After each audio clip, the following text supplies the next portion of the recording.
সুখ কেনার জন্য আমি টাকা এনেছি রে, টাকা। হ্যাঁ মাসিমা, টাকা এনেছি।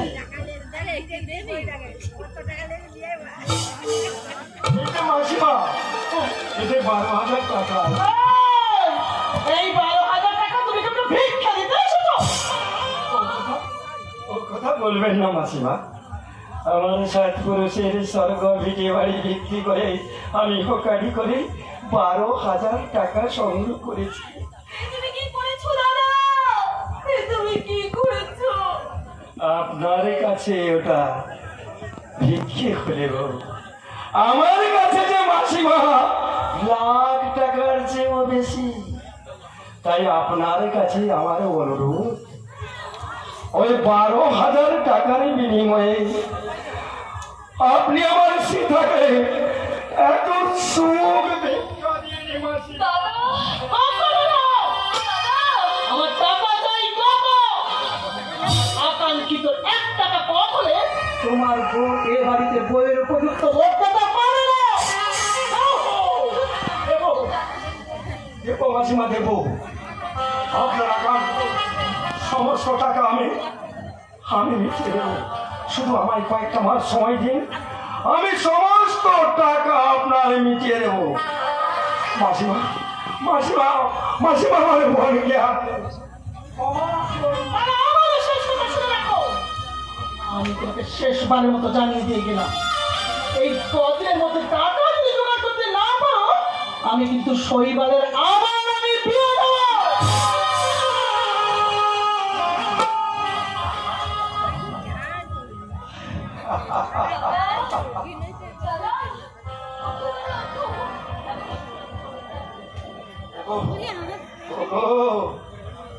আমার মতো ভিখারি দাদার তোলেরা কেউ এই সমস্ত ধনী বাড়িতে বোনের বিয়ে দিয়ে না, বেরিতে না পারো মনের কলা দিবে তাকে খুন করে ফেল, কিন্তু এইসব ধনীদের বাড়িতে বোনের বিয়ে দিয়ে না গো, বিয়ে দিও না।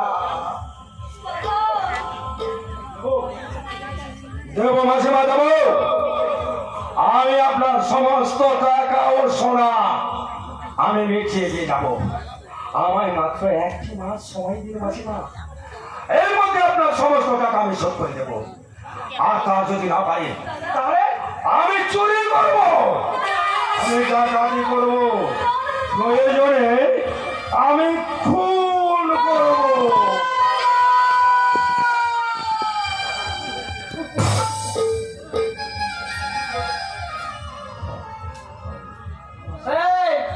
বেরো বাড়ি থেকে, গাড়ি দাঁড়াচ্ছি, গাড়ি না।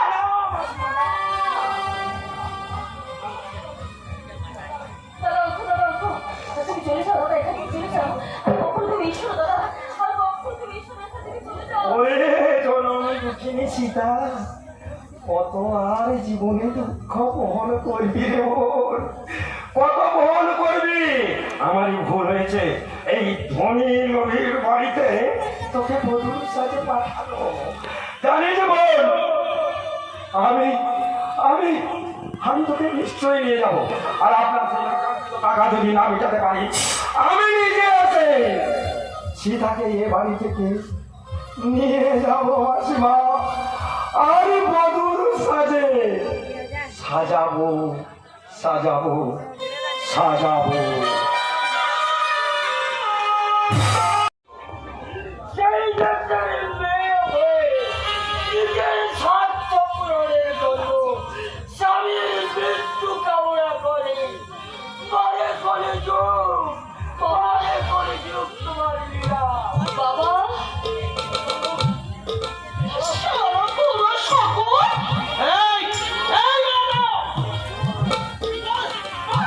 আমার নামে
চেষ্টায় আমার মুখটা শুকিয়ে যাচ্ছে না মজুমদার। ওর একটু জল এনে দে। হ্যাঁ,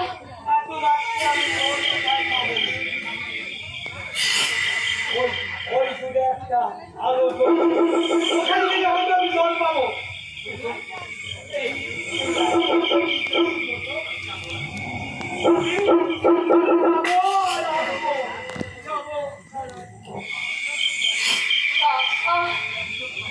সত্যি আছি, দু চোখে যেন আমার ঘুম চলে আসছে। আমি একটু ঘুমিয়ে পড়ি, একটু ঘুম।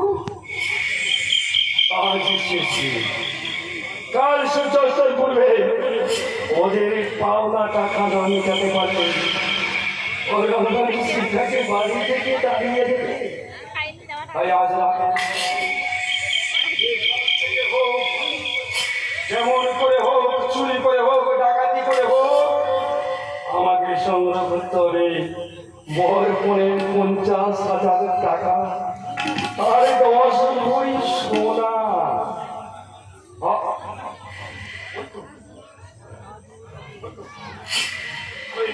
ওই লাস্ট পোস্টের নিচে একটা মহিলা শুয়ে আছে, বাহ, আর গলায়ও দেখা যাচ্ছে এক গুচ্ছ সোনার হার।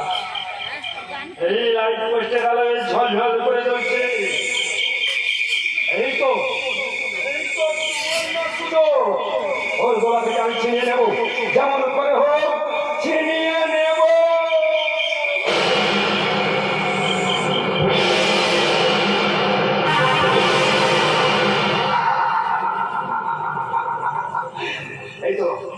এই তো প্রচুর সোনা আমি চিন্তাই করে নিয়েছি। আর আমার চিন্তার কোনো কষ্ট একটা অক্ষয় মেয়ে দেখে তার গয়না তুই চিন্তাই করছে।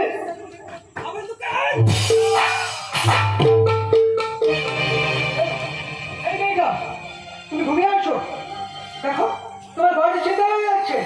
এই এই মেয়েটা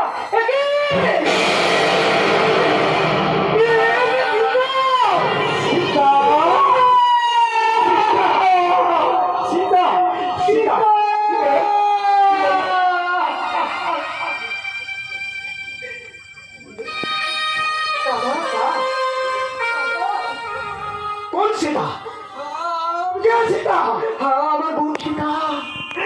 আমি তোমার চন্দন দাদা। চন্দন চন্দন চন্দন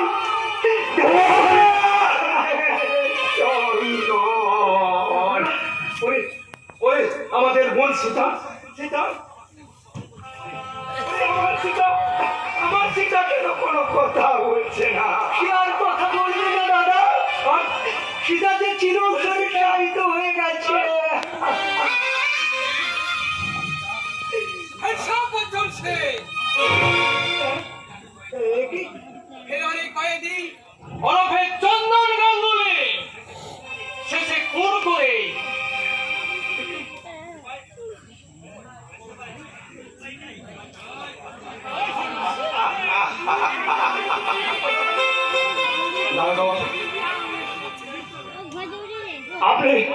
আমি ভুল করছি।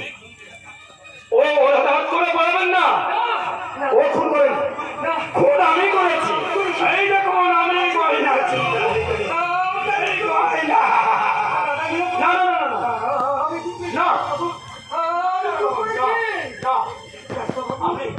আপনি ওকে অ্যারেস্ট করবেন না।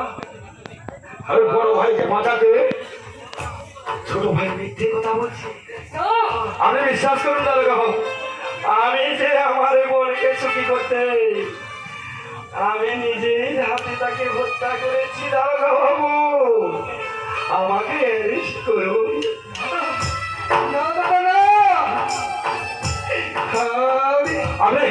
আপনি বিশ্বাস করুন দাদা বাবু, কাছে চললাম দাদা। আপনি বিশ্বাস করুন দাদা বাবু, আমি করেছি। বিশ্বাস করুন, আপনি বিশ্বাস করুন দারোগা বাবু, ও মিথ্যে বলছে, ও মিথ্যে বলছে। ওরে ওরে চন্দন, আরে জীবন গাঙ্গুলি আসিতে গেলা জীবনের শেষ প্রান্তে এসে জীবন গাঙ্গুলি তার বোনকে হত্যা করে অনেক ঋণ শোধ করে দিল। আর হত্যা করার অপরাধে তার এই ছোট ভাই চন্দন অ্যারেস্ট হয়ে থানায় যাচ্ছে। আমি দিতে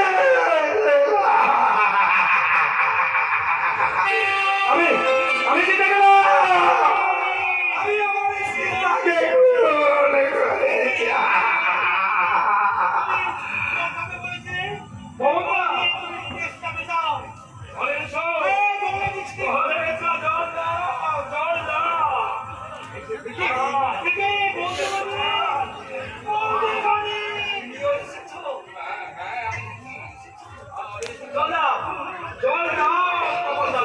জল খাইয়ে দাও, কারণ এখান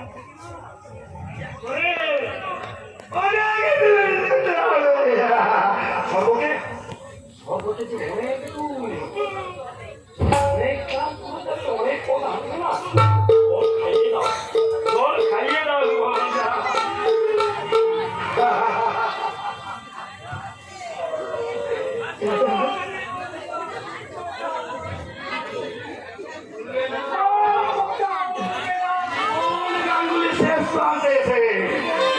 তার নিজের বোনকে সে গোলাটিকে হত্যা করেছে, আর সে কোনোদিন কথা বলবে না। তাই তো আমার শেষ বেলায় ওকে শ্মশান চিতায় শুয়ে দিয়ে আধার হলো ওর জীবন, নিভে গেল আলোর বাতি। নিউ দিল্লি স্টোরি বিধানে কান্না জীবন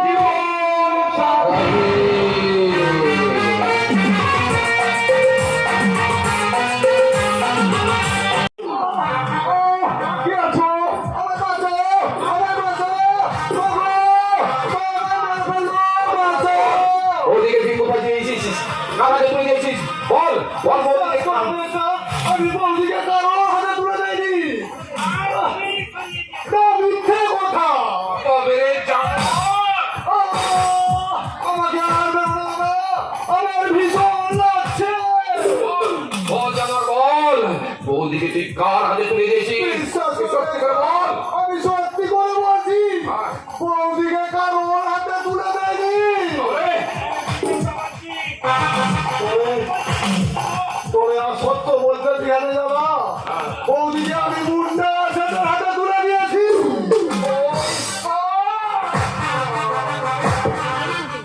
তবে আর একটা সত্যি কথা শোন দাদা, বৌদির অন্ধত্বের সুযোগ নিয়ে আমি তার সতীত্বকে কলঙ্ক করেছি। তাই আমার চলে যাও, চলে যাও, বোন রাখবে, চলে যাও। ওকে আমি নিজের হাতে খুন করবো, খুন।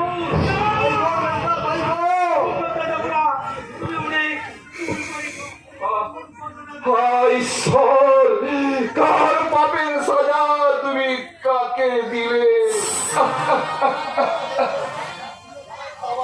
আমার বেড়ে ভালো বেশ মুগার আমি আর দেখাতে চাই।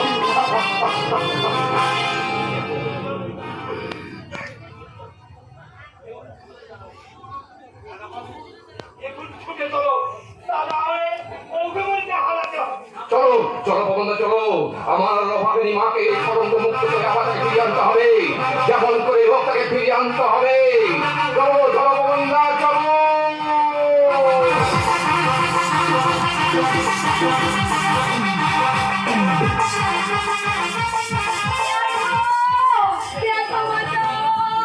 রক্ষা করো,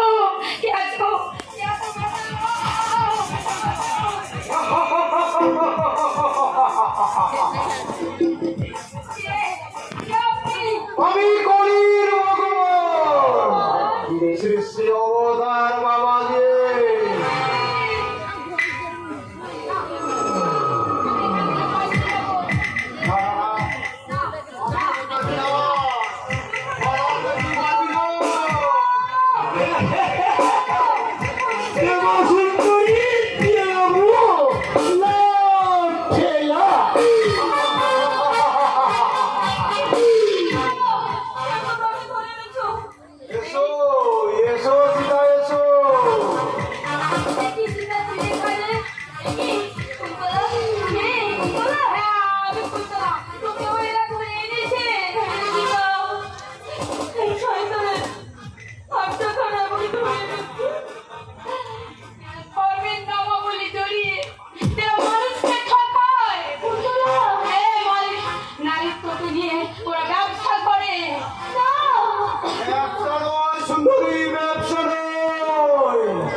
स्वाहा ओम तुलसीदाय नमः ओम सीतादासत्तय नमः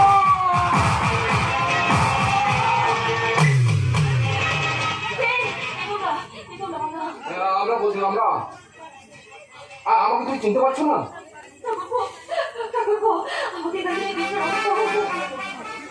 এসো, এসো বন্ধু, এসো। এখানে পালিয়ে চলো, নাহলে বিপদ হচ্ছে। কুন্তলা কুন্তলাকে তোমরা ধরে নিয়ে গেছে। তার কি হবে? তার কি হবে? ওকে তোমরা বাঁচাও, ওকে তোমরা রক্ষা করো, ওকে তোমরা বাঁচাও। গোপনদা তুমি তুমি বৌদিকে নিরাপদ স্থানে নিয়ে যাও আর আমি চললাম পুলিশে খবর দিতে।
তোমার মৃত্যুর প্রতিশোধ আমি নেব। তোমার মৃত্যুর স্পর্শ করে আমি বলছি, দেখেছিস তোরা, দেখেছিস ঘর বাড়ি, জীবনে মরণে দেখতে আমি পারি। আমি ভুল করে দিতে পারি যদি কেউ আমি হই। তোদের আমার প্রতিশোধে তোদের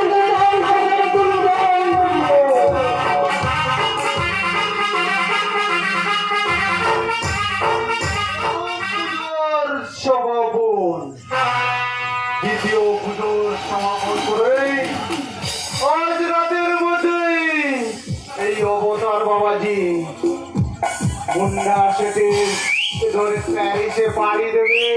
তোকে আমি পাড়িয়ে বাঁধতে দেবো না রে মুন্ডা সেট।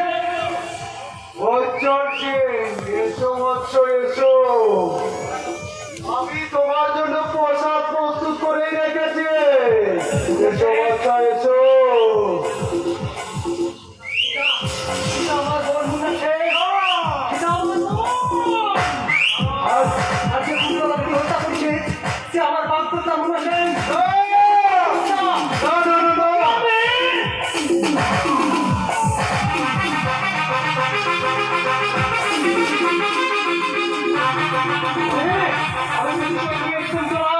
তোমার মৃত্যুর প্রতিশোধ আমি নিয়েছি। এখন এখন আমি সীতার খুঁজে চললাম।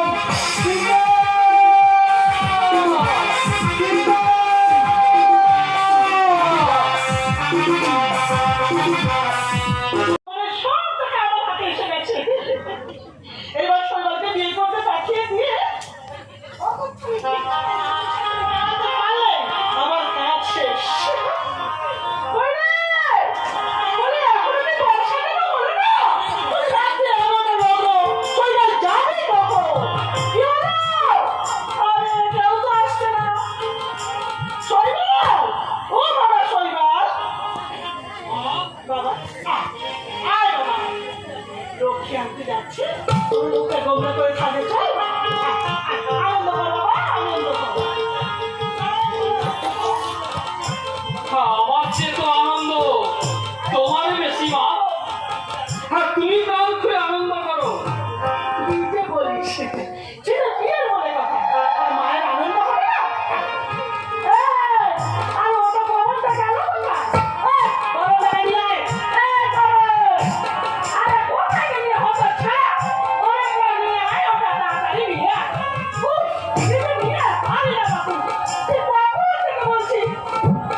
তোমার জন্য দাসী আনতে যাচ্ছি।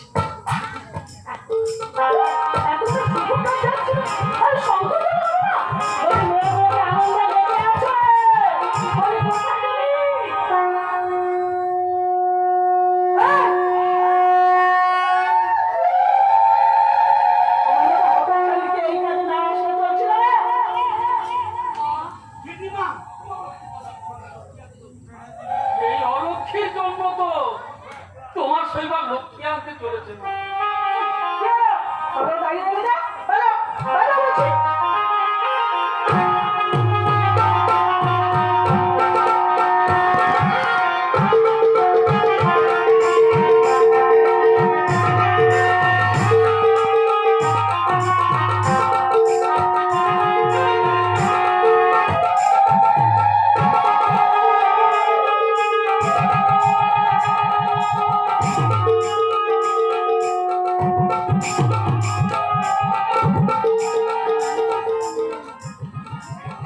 বল বাবা, বল বল বাবা, তুই কোথায় যাচ্ছিস? কি হলো বল? আমি ও কথা বলতে পারবো না মা। আর কত কল্যাণ করবে গো পবনদা। বাহ, মা গো, আমি তোমার কাছে হাত জোড় করে অনুরোধ করছি, আমায় তুমি একটু একা থাকতে দাও প্লিজ মা, প্লিজ। তবে মনে রাখিস, লগ্ন কিন্তু রাত 11টায়।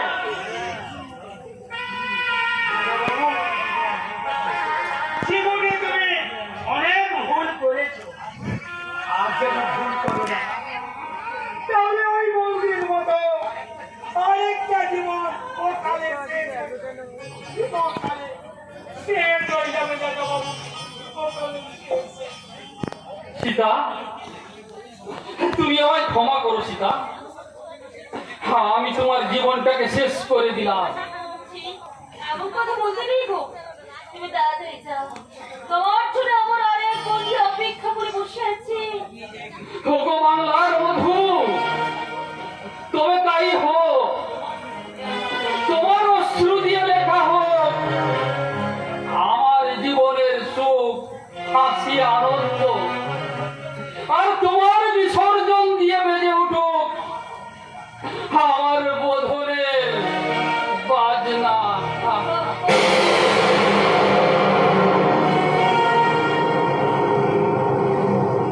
পেরেছি, আমি পেরেছি। নিজের হাতে মনের মতো করে আমার স্বামীকে আমি সাজিয়ে দিতে পেরেছি। এবার আমাকে নতুন সাজে সাজতে হবে, মৃত্যুর সাজ পরে। এবার আমি তারপরে শিখবি না, তুমি এই কাপড় চোপড়গুলো আর গয়নাগুলো করে রেডি হয়ে এসো তো। কেন মা? চল বাবা, বারণ করেছে, তুমি বিয়ে করাতে না গেলে সে বিয়ের পিড়িতে বসবেই না। মা, যতই হোক, তুমি হলে শৈবালের প্রথম পক্ষেষ্টি। স্বামীর শুভ কাজে তোমার কি না থাকলে চলে না। চল মা, এগুলো পরে তো মা গো আমার, যা যা।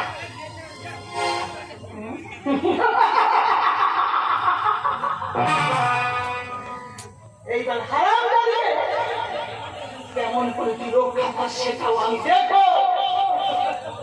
শৈবালের বই পরে সব টাকা আমার হাতে এসে গেছে।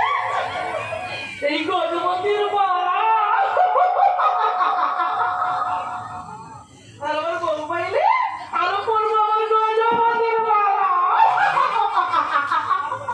আমার কথা মতো আমি তোমাকে গজদন্তের মালা পরাবো।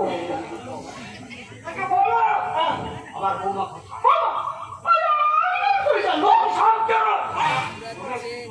তুমি আমার বৌমাকে কার মারফত পাচার করেছো বলো। মিথ্যা কথা।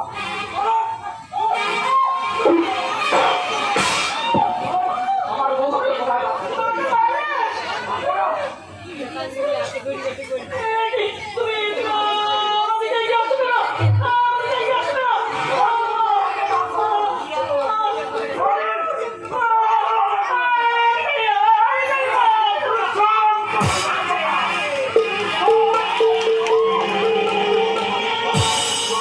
আমি আমার উপযুক্ত স্থানের কর্তব্য পালন করেছি। নিজের ভাষা আমার নিজের মিস্টার ব্যানার্জি, আপনি আপনার কর্তব্য পালন করতে থাকেন। এই দেখুন, আমি আমার কর্তব্য পালন করেছি। এই প্রাণার জীবনের মধুর একটা ভালোর ইচ্ছা আমি একেবারে চিরতরে বন্ধ করেছি। আমার নিজের হাতে আমার শরীর করাচ্ছি। ও মাই গড, এ আপনি কি করলেন? আমরা যে মধুর নির্যাতনের গায়ে ওই নিরুপমা দেবীকে গ্রেফতার করতে এসেছিলাম, আর নিরুপমা দেবীর কাছ থেকে জানতে এসেছিলাম সীতা দেবীর পাচারের আসল রহস্য। এ ভুল কেন আপনি করলেন? ভুল করছেন না বাবু। এ ভুল নয়। আমি সবার চোখে ভুল করেও আমি কি